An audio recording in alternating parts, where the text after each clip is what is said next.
This is lesson 3, drawing on toned paper. Now, this actually is much simpler than lesson 2 because you're just dealing with 2 tones that are in your hand and the third tone is on the paper. That is your starting point, a paper that isn't white but is able to receive a dark and a light line and for them to be visible. So, here you can see in this drawing that's mounted into a white album that the paper is not grey but it's a bluish colour, but it is importantly a mid-tone. Ruskin has drawn onto that paper with white chalk and graphite. The graphite producing a dark line and the white chalk the highlights. Now what Ruskin is doing here is trying to copy the way light falls onto an object. The object in this case is a piece of carving, a detail from an architectural piece of ornament, and what he's looking at is where light falls onto this leaf-like form, producing shadows on one side and light on the other. So it's a very, very simple process. It's a way of making images that has been around since very early Roman decoration. You see it in Renaissance drawing, and the idea of drawing onto tonal paper is very strong throughout the history of representational drawing. So what we're going to do is make a very simple drawing onto toned paper using a light and a dark pencil.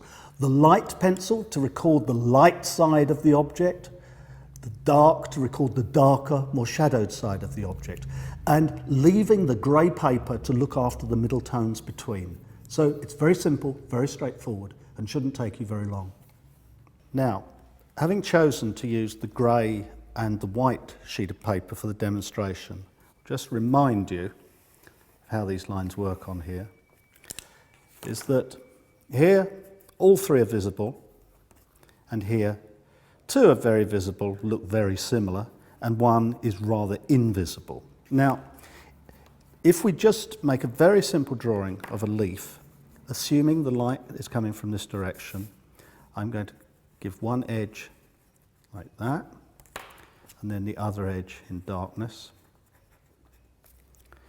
Now, if we do the same exercise on the white paper,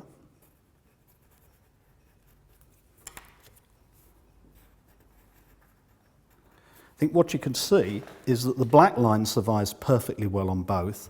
The white line sort of suffers on this side. It's really, in fact, it reads as a dark against our white paper, and this one we're reading as a light. Now, to make that white line more visible, we could shade all that in, and try and very carefully leave a white edge here.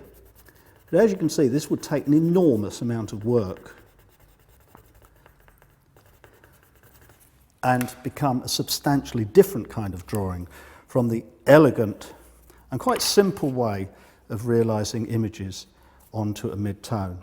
Now, if one wanted to make this look even more three-dimensional, we could put a light shadow behind it here.